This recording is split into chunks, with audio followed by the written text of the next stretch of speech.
E aí, pessoal, eu sou o Bruno Santiago. E eu, Laura Ladeira.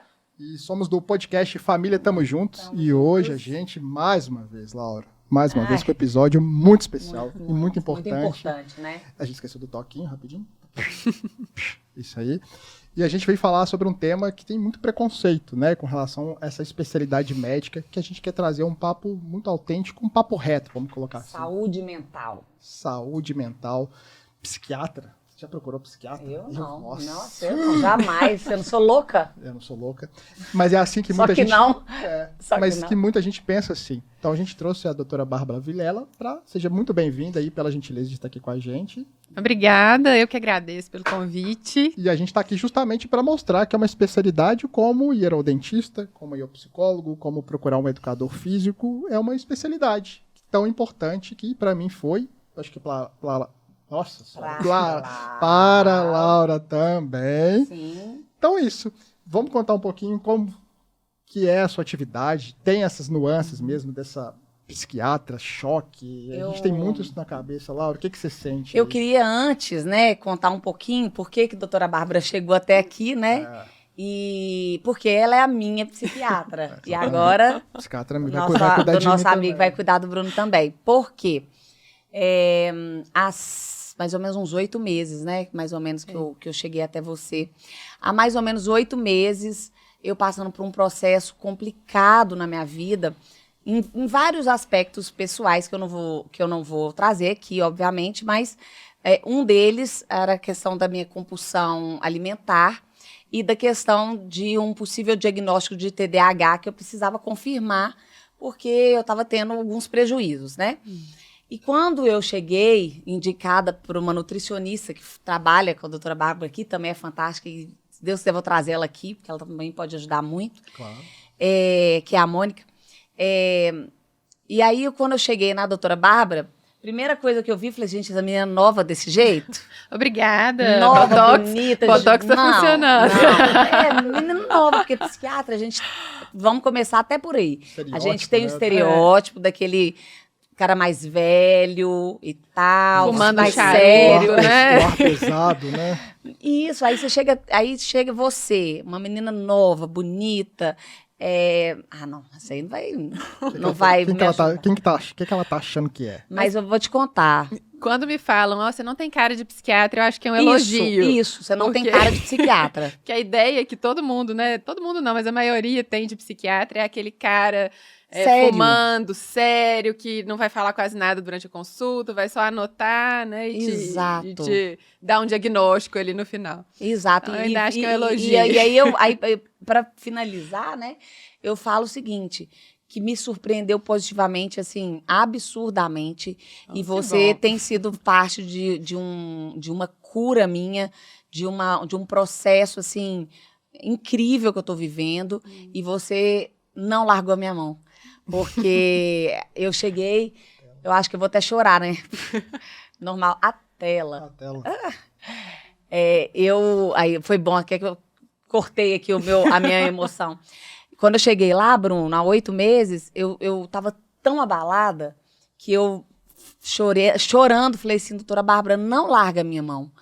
E porque geralmente acontece muito da gente ir em vários médicos e não continuar.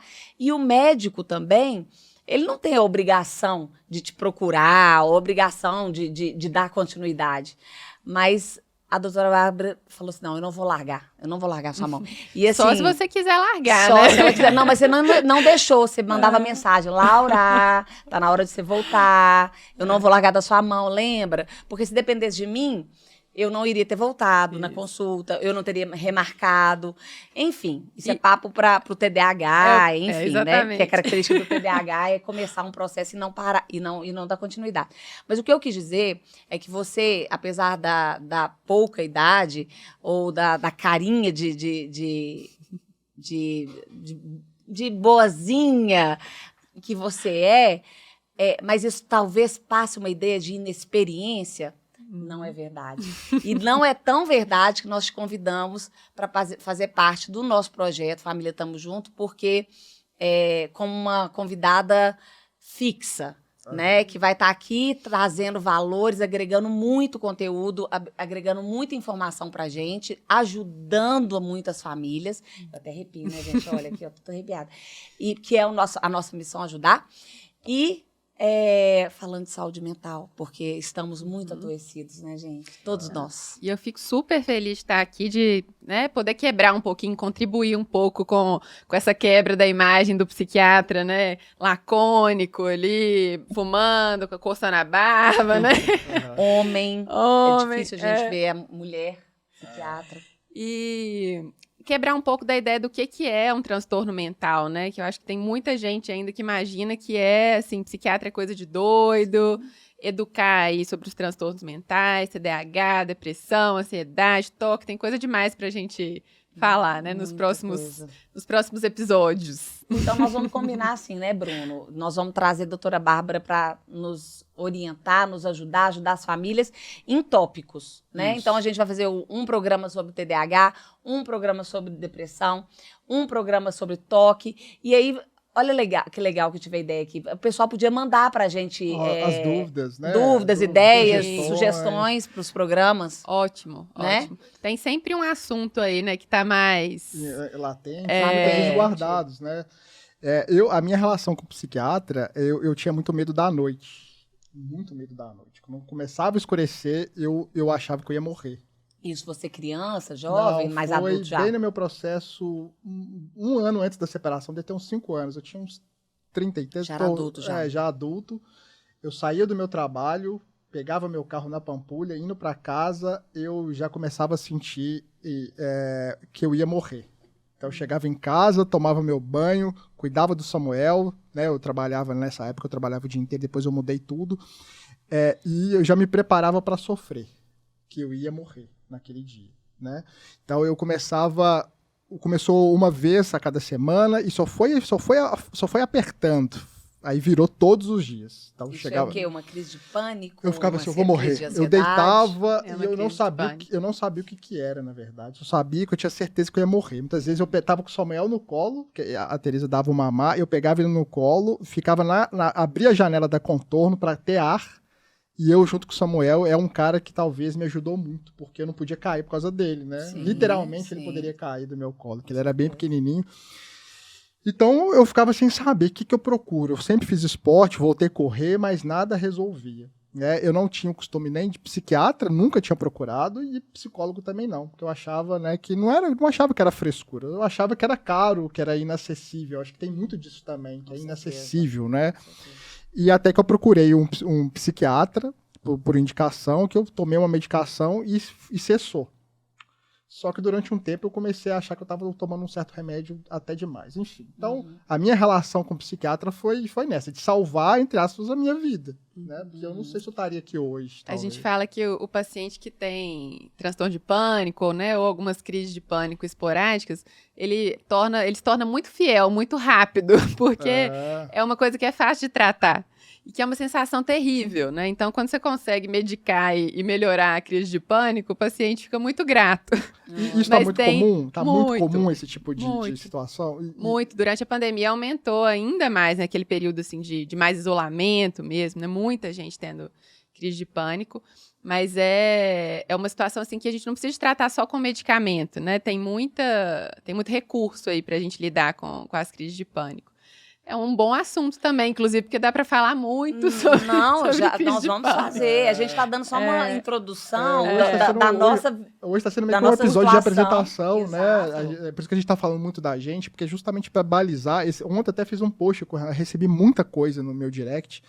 Hoje está sendo um papo de contextualização dos próximos episódios com a doutora Bárbara. Exato. E eu tô me segurando, porque aí a gente fala um pouquinho de cada transtorno, me dá vontade de falar muito sobre eles, né? Mas eu gosto muito de falar, viu, gente? Então vocês me cortem quando precisar. Então a gente falou aqui de forma geral sobre a síndrome do pânico, a Laura falou sobre TDAH. Quais outras síndromes, outras doenças, como que a gente coloca, né? Transtorno, é doença. O que está sendo bem comum, principalmente pós-pandemia? A gente chama de transtorno, mas a gente pode, né, assim, a rigor é um transtorno psiquiátrico, porque não é algo que a gente tem um sintoma físico tão visível muitas vezes, mas isso também não é bem por aí, porque, por exemplo, na crise de pânico, a gente tem, né? A pessoa sente falta de ar, tem taquicardia, então a gente tem sinais físicos de que aquilo está acontecendo, mas é um pouco diferente de uma doença, né? De uma doença clínica. Então a gente chama de transtorno. Interessante. E a gente tem que ter vergonha de ter transtorno mental? De jeito nenhum. A gente pode falar, até, acho que às vezes transtorno parece que é uma coisa muito mais doida, né? Muito pior do que uma doença. Então a gente pode até falar doença mental. De jeito nenhum. Acho que, na verdade, todas as pessoas, ou quase todas, vão ter em algum momento na vida alguns sintomas de algum transtorno mental. Assim, é muito difícil uma pessoa, né, que nunca teve. Ela pode não ter completado ali os critérios, né, para ter o diagnóstico de depressão ou de um transtorno de ansiedade, mas quem nunca teve, né, sintomas de ansiedade, sintomas de depressão, às vezes traços de toque, né? Alguns sintomas ali, um ou outro. Isso não quer dizer que seja um transtorno. E eu dou aula, né, de psiquiatria para os alunos de medicina, e um tanto de alunos sempre vem me procurar depois da aula. Toda aula que eu dou, uns 5 vem atrás de mim. Eu acho que eu tenho isso. E na maioria dos casos, não tem. Assim, são alguns sintomas, né? Alguns traços, mas não quer dizer que feche critério para aquilo ali. Então, a tendência é até que os alunos, né, tenham medo. Nossa, quanto mais aula eu assisto, mais eu acho que eu tenho as coisas, até eles entenderem que são traços, e que traços todo mundo tem, assim, né? Alguns sintomas todo mundo vai ter. E ter um transtorno psiquiátrico é igual ter qualquer uma outra doença. Ninguém fica com vergonha de falar, eu tenho uma gastrite. É verdade. Né? Eu tive um problema no fígado, no braço, na articulação do verdade. joelho. Tem que usar óculos. Isso. Exatamente. Exato. E o cérebro, ele adoece igual qualquer parte do corpo. Sim. Né? E a gente tem muito uma ideia, assim, né, de que depressão é falta de força de vontade. Que é fraqueza. Fraqueza, exatamente. Mas ninguém questiona, né? Ah, seu joelho, não. Então vai lá, vai no ortopedista, né? Faz o exercício que tem que fazer. Se tiver que tomar um remédio, toma um remédio. Mas E qual o momento de É procurar o mesmo, psiquiatra? Por exemplo, eu e a Laura, a gente colocou que caso eu tava morrendo. Talvez se eu não tivesse morrendo, né, a sensação que eu tinha, talvez eu tava de boa até agora. A Laura também demonstrou que ela identificou que ela tinha algo também. Mas uma pessoa que não sente nada. A gente está em sintonia, porque eu ia perguntar exatamente, mais ou menos isso, quando que a pessoa percebe que ela precisa de um psiquiatra? Nós vamos também querer saber qual que é a diferença de um psiquiatra para um psicólogo, tem gente que não sabe. Mas, por exemplo, porque você acabou de falar, todos nós temos traços, todos nós temos momentos de tristeza, momentos de talvez uma crise de pânico ou fases. Eu estou passando por uma fase complexa, então eu estou tendo um monte de coisas que meu corpo está mandando sinais. Agora, qual que é a hora de buscar? É quando está, tipo, caindo aos pedaços, quando já explodiu tudo? O que você acha? Não, é quando os seus recursos, né, os recursos que a pessoa tem não dão conta de resolver o problema, a situação atual. Quando você diz recursos, é o quê? Então, por exemplo, exercício físico, né? Bruno chegou a comentar. Tá. Eu sempre fiz exercício físico e tal. Todo mundo tem alguns recursos para lidar ali com um desafio, né, do momento. Então, vamos supor que esse momento, né, esses sintomas ansiosos, vamos supor que a ansiedade tem muita relação com o momento que você está vivendo. Você está fazendo mestrado. E aí você está usando suas armas ali, né, seus recursos. Eu faço exercício físico, medito, saio com os amigos, faço a psicoterapia, mas não estou conseguindo sair disso. Sabe aquele labirinto? Tô tentando, mas continuo tendo esses sintomas e sofrendo com eles. Você não precisa tentar muito tempo, né? Não precisa sofrer muito tempo até procurar o psiquiatra. Mas, normalmente, é aquele momento em que a pessoa já tentou os recursos que ela tem, que pode ser exercício físico, leitura, né? O que for ali que deixa ela melhor, e não está funcionando. Ela percebe, tem algo errado. Aí depende se vai ser, né, ansiedade, se vai ser sintoma depressivo. Mas não precisa de ter aquele momento ali, né, de desespero para chegar no psiquiatra. O ideal é que chegue até antes. Porque quanto antes a gente trata... É meio que preventivo. Exato, é melhor o prognóstico que a gente fala. É uma melhor chance desse paciente ter aqueles sintomas por menos tempo, precisar de uma dose menor de medicação, né, de realmente conseguir ficar sem um vestígio, né, como se fosse uma sequela daquela... Por exemplo, se eu tenho um paciente que ficou anos deprimido, 15 anos deprimido, vai ser muito mais difícil de tratar. E a vida desse paciente já está muito marcada pela depressão. Então é até difícil, estigma, né? E sair disso, porque aí já prejudicou o trabalho, já prejudicou o casamento e aquele cérebro já tá, vamos dizer assim, com aquela acostumado. treta, né, toda. Então, assim, provavelmente vão ser doses muito mais altas, mais de uma medicação. Tratamento longo. Isso. E aí eu vou falar mais uma vez da minha experiência pessoal, que é tão bom quando a gente fala da nossa experiência pessoal, né? Claro. Porque a gente vê um antes e um depois, a gente vê que é possível. E quando a gente fala da nossa experiência pessoal aqui, gente, é sem vergonha. É sem... pelo contrário, é com muito orgulho. Uhum. Eu falo com muito orgulho, porque eu caminhei muito para chegar onde eu tô hoje. E eu não tive vergonha de buscar ajuda, eu não tive vergonha de falar, de admitir que eu estava fraca, que eu precisava. E aí eu falo sobre medicamento. É importante e faz toda a diferença. A gente achar que a gente vai conseguir sozinho lutar contra a nossa mente, a nossa ansiedade, a nossa procrastinação, enfim, cada um com as suas dificuldades. É um sofrimento, é o que você falou. Às vezes, você falou isso comigo, acho que numa da consultório, você não precisava ter sofrido tanto para chegar até aqui. Para que a gente sofre tanto sozinho se a gente tem recursos que vão nos ajudar? E o medicamento parece que tira com a mão, assim, aquela questão. Depende muito, né? Porque, assim, a gente tem as indicações para o medicamento. Vamos pegar, por exemplo, depressão. Uma depressão moderada, com sintomas moderados ou graves, aí sim a gente usa uma medicação. Mas se é uma depressão mais leve ou uma ansiedade mais leve, um toque mais leve, a tendência vai ser, primeiro, a psicoterapia.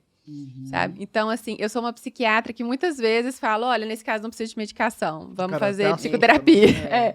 Às vezes eu vejo que o paciente sai um pouco decepcionado, assim, nossa, eu achei que ia sair daqui com alguma receita, você não vai me dar nenhuma receita? E eu dou indicações, assim, de quem poderia fazer uma psicoterapia, né, voltada para aquilo. Mas tem alguns casos em que o medicamento vai ajudar, inclusive, a psicoterapia a caminhar. Exato. Que a pessoa está travada ali, está, né, enfim, girando ali em círculos, não consegue sair daquilo ali.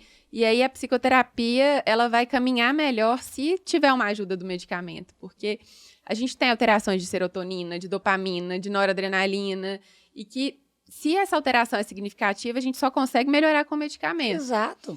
E, às vezes, uma experiência ruim que a pessoa teve com o medicamento já faz ela desistir. É verdade. O que é super comum de acontecer, né? Da gente não acertar de primeira, nem de segunda. No caso, não, eu tô justamente Ajuste. esse tempo todo, né, que eu tenho o acompanhamento, eu tô meio que perdido dos meus medicamentos. Ou você tem sono demais, ou você perde libido, ou você...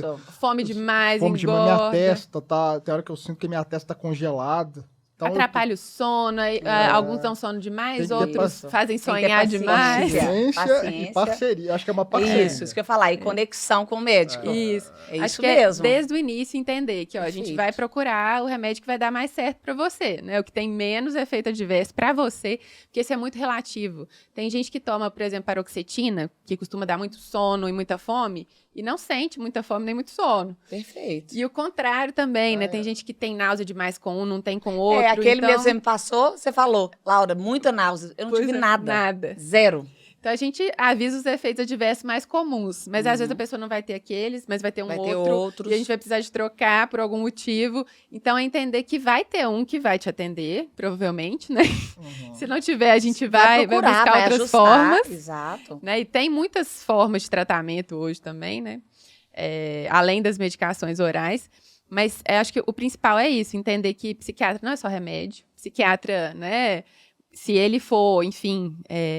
difícil falar isso, né? Enfim, mas se ele for competente, criterioso, né? Se for bom, ele vai saber falar quando não precisa de um remédio também, né? Vai igual saber o cirurgião explicar. plástico, né? Chega aquela mulher maravilhosa e tal e quer tirar uma gordurinha. O bom cirurgião vai falar assim, não, olha, você não precisa. Vai fazer uma terapia. Exatamente. Eu acho que não é nem Porque bom, eu acho que é o profissional. O profissional. Não é nem questão de ser bom, acho que o cara tem que ser a profissional, pessoa, né? Escutar, né? E, assim, a gente, como psiquiatra, a gente entende que remédio não resolve tudo, que ele é uma parte do processo, né? Que, às vezes ele precisa de entrar mesmo, é uma sem muleta, ele não... É uma ajuda. Eu não diria uma muleta, porque aí parece que quebra-galho. Entendi. Mas, assim, que é uma parte do tratamento, assim. Eu diria, depende muito, porque tem alguns transtornos mentais que vão ser mais dependentes do externo, assim, do que a pessoa está vivendo, e outros muito internos. Então, por exemplo, uma depressão depois que a pessoa perdeu 2 filhos num acidente, foi demitida, e a depressão começou depois disso. Aí a gente enxerga muito claramente um fator externo. Agora, tem algumas outras depressões que são mais endógenas, a gente fala, né? Elas são muito neurobiológicas. Não tem uma coisa tão visível que você fala assim, foi isso aqui, depois disso começaram os sintomas. Tá bem, é tipo o lance do iceberg, o que a gente sente é a ponta do iceberg. E Porque embaixo tem várias causas ali embaixo. Todo transtorno mental tem fatores genéticos, que é essa parte, né, mesmo endógena, e fatores ambientais. Aí alguns vão depender mais do ambiente, outros vão depender mais da genética mesmo, da predisposição da pessoa. Tanto que a gente vê, né, essa pessoa perdeu tudo, como que não deprime? Fulano de tal tá com um probleminha desse tamanho, tá deprimido. Pois é, não tem relação com o problema, o tamanho do problema, tem relação com essa junção, assim, com a predisposição genética dessa pessoa, também com o que está acontecendo, mas se é uma depressão mais endógena, aí o remédio faz mais diferença. Se é uma depressão mais ligada ao externo, aí a psicoterapia vai ser, assim, 70%, 80% do tratamento e o remédio, né, 20%, 30%.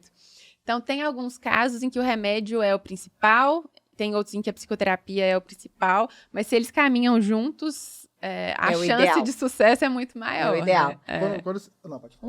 Não. Quando você fala de psicoterapia, seria o psicólogo? O que é psicoterapia? Ótima pergunta, viu? Muita gente tem essa dúvida. O psicólogo, ele faz psicoterapia, e ele pode ser de várias linhas, né? Psicanalista, pode fazer terapia cognitivo-comportamental, terapia do esquema, dialética, existencial, gestalt, tem muitos tipos de terapia. Legal. E aí, isso é uma coisa, né? Também não imaginava. Eu sempre pergunto, você faz terapia? Qual que é a linha? Eu nunca sei, você acredita? Quase ninguém sabe. Eu faço terapia minha vida inteira, eu não sei qual é a linha. E faz muita diferença. Porque muita gente tem preguiça de terapia, mas a gente vai ver, eles fizeram um tipo de terapia e com aquela terapia ali não deu certo, mas para uma outra dá falar sobre isso. Com certeza. Com certeza. E o psiquiatra, então assim, o psicólogo ele fez a psicologia, né, na faculdade, e aí ele se especializou em alguma dessas áreas. E o psiquiatra ele fez medicina e depois ele fez a residência de psiquiatria. Então, ele é especialista em psiquiatria, então ele aprende ali, né, durante os 3 anos de residência, a diagnosticar, a medicar e aprende também psicoterapia. Alguns não fazem psicoterapia, né, eles fazem o diagnóstico, fazem a parte da medicação, indicam para um psicólogo fazer a terapia, e outros são também terapeutas. É o meu caso, eu faço terapia também, né? Eu sou terapeuta cognitivo-comportamental. Então agora terapeuta tá explicado. Então... Tá explicado por que sua consulta é diferente. Porque realmente você aprofunda nas questões da vida, não é só chegar e medicar. Pegando aqui, o meu não era, eu tive 2 na minha vida. Então o primeiro não era, o primeiro era muito remédio. E a segunda, que é atual, era atual, né? Que a gente tá em transição, ela tinha uma pegada da gente trocar ideia, de conversar, dela entender meu ambiente. Tá pegando muito o que você tá me contando aqui agora. Bruno, como que você tá hoje? Ela sabia como que eu estava. O outro já não sabia como que eu tava.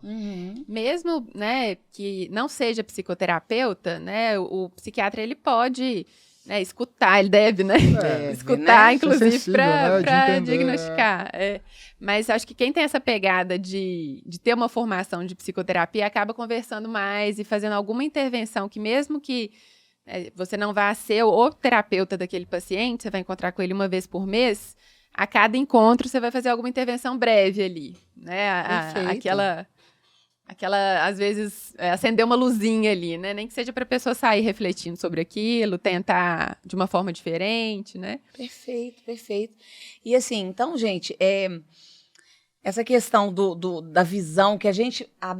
A nossa intenção de trazer a doutora Bárbara aqui hoje, nesse primeiro episódio, é para falar verdadeiramente. Busquem ajuda quando vocês estiverem precisando. E não tenham vergonha de buscar ajuda. Às vezes você não tem, mas aí sua mãe vai falar, nossa, que absurdo, porque talvez seja de Exato. uma época. Ou então o marido vai falar, nossa, pelo amor de Deus. Ou então, às vezes, é o marido que está precisando, Até, às e vezes, é o homem. Às vezes o homem, né, que, Bruno? né, a gente fala muito aqui, tem vários grupos de masculinidade, né, que até tem um documentário legal do Papo de Homem, que é O Silêncio dos Homens, a gente sofre muitas vezes calado, né? E a gente tá lá O e homem acaba não pode chorar. enveredando já pro falamos muito. álcool, enveredando pras drogas, pros jogos, Vícios. pro pornografia, né, que Muito acaba virando um demais. ponto de escape porque tem que achar alguma coisa. Se o futebol não deu, se o diálogo em casa não deu, é chacota no trabalho, vai pra pornografia. A minha geração é de muita Exato. pornografia, ainda mais com a Sim. internet, né?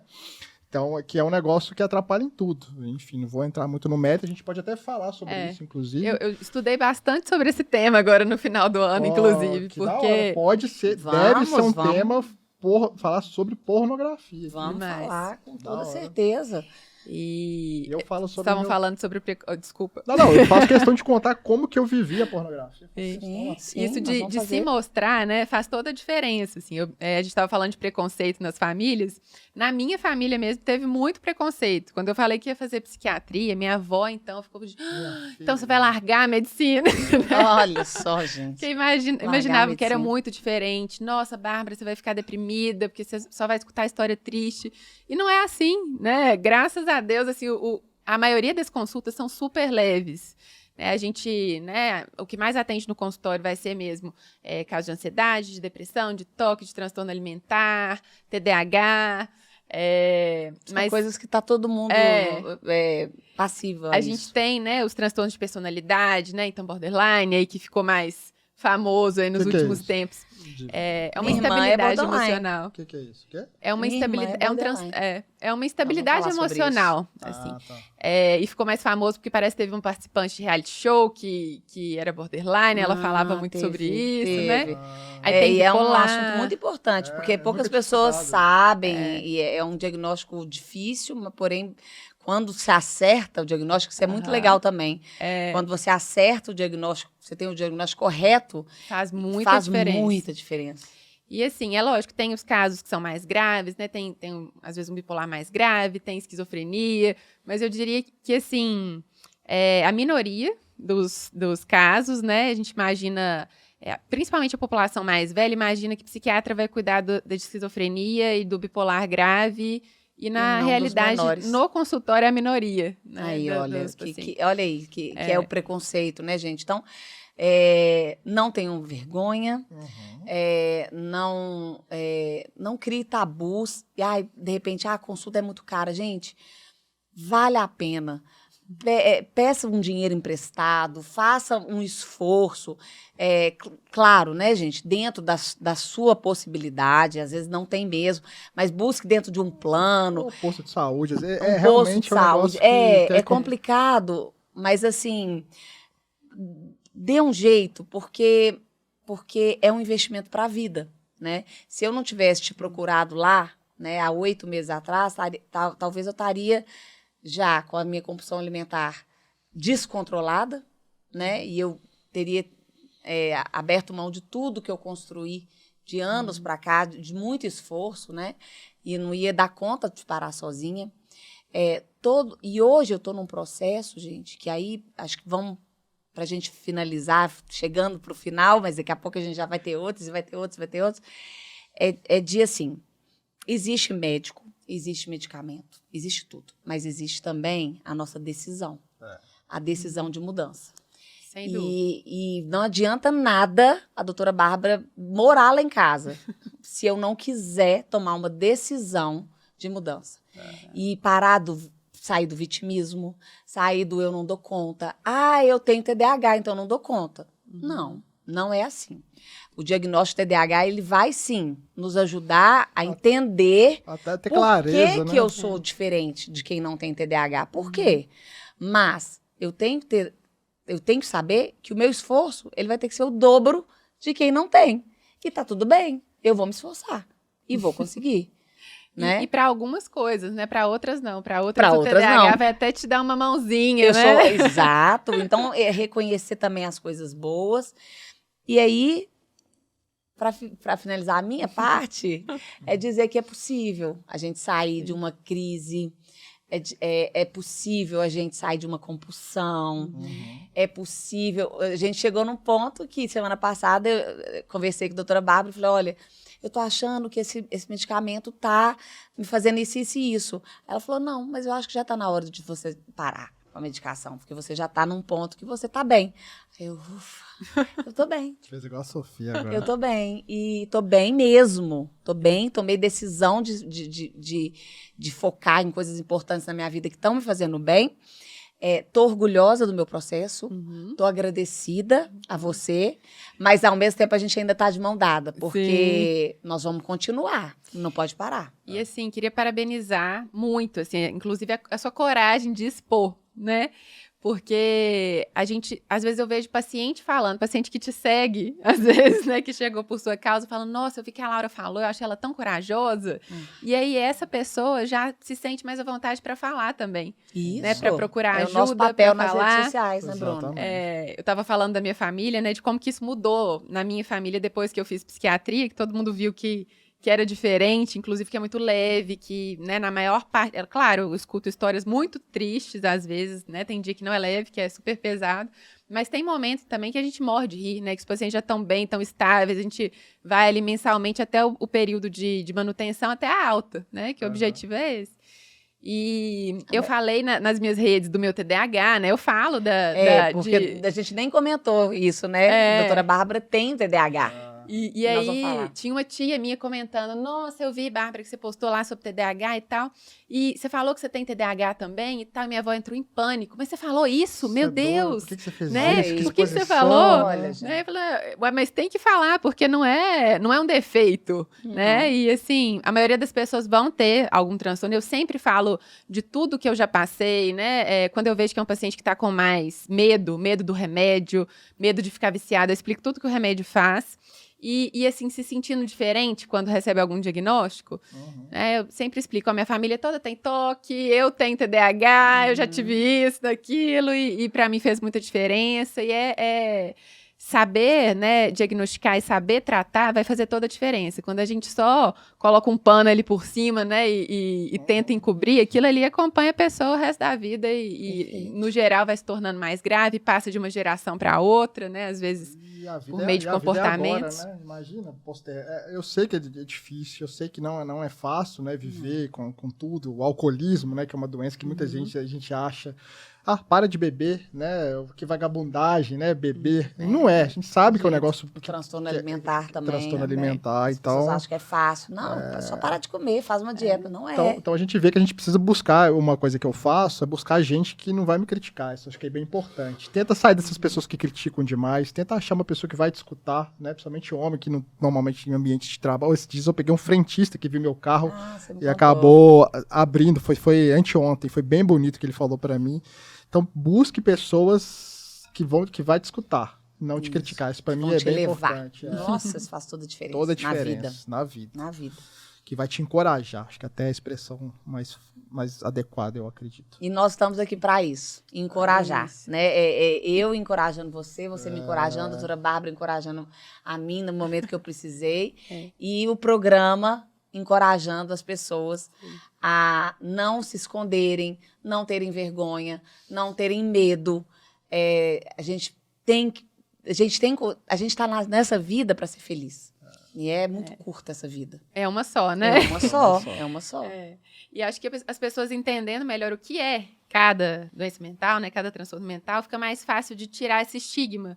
Você entende falar, então é isso, olha, né? Eu conheço alguém que tem isso, ou eu tenho isso, tenho alguns sintomas. E é isso que nós vamos fazer aqui. É uma missão. Nós vamos fazer uma missão bonita. Você está de parabéns, nós estamos de parabéns.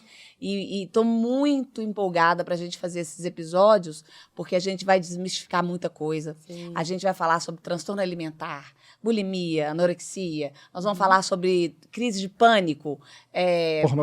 Pornografia, toque, depressão criança. Gente, é muito assunto. A gente nem conseguiu falar sobre a questão da psiquiatria para criança. Então, nós vamos fazer episódio. Então, fiquem atentos, gente. Fiquem atentos a esses episódios, porque vão ajudar muitas famílias. Enviem para aquela pessoa que está precisando ouvir. né? Às vezes a pessoa tá passando por aquele momento. Às vezes a gente Você vai criticou, às vezes ajudar. falou, às vezes outra pessoa falando, tá? Às vezes você não então tem escuta como esse falar, podcast escuta aí. isso daí. Exato, isso aí.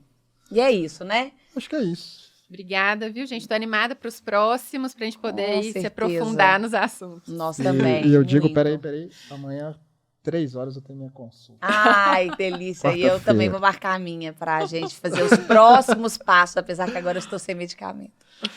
Então, acho que é isso, pessoal. Mais um tema extremamente importante, né? E agradecer novamente a doutora Bárbara Viana. agradeço, Agradecer você gente. também, Obrigada, parceira. Tamo querida. juntos Tamo pra juntos, sempre. viu? E agradecendo o Tauá Resorts, que é o nosso patrocinador, o Kids English, o Kids Code, que a gente está lançando um curso de programação. É um curso maravilhoso, que eu sou suspeito para falar. São milhares de crianças aí estudando com a gente, de todo o Brasil e fora também. Queria agradecer novamente o Igor hoje.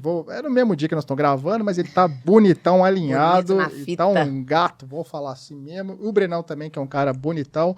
E a Abel, e o Renan, e a Carlinha, que sempre nos apoiam aí para que o podcast aconteça. Então, obrigado, Inbox Podcast. Se você tem uma ideia, comece, que vai dar tudo certo e pode contar com a galera aqui de BH, tá Isso bom? aí. Então é isso. Então, Valeu, gente. Valeu. Obrigada.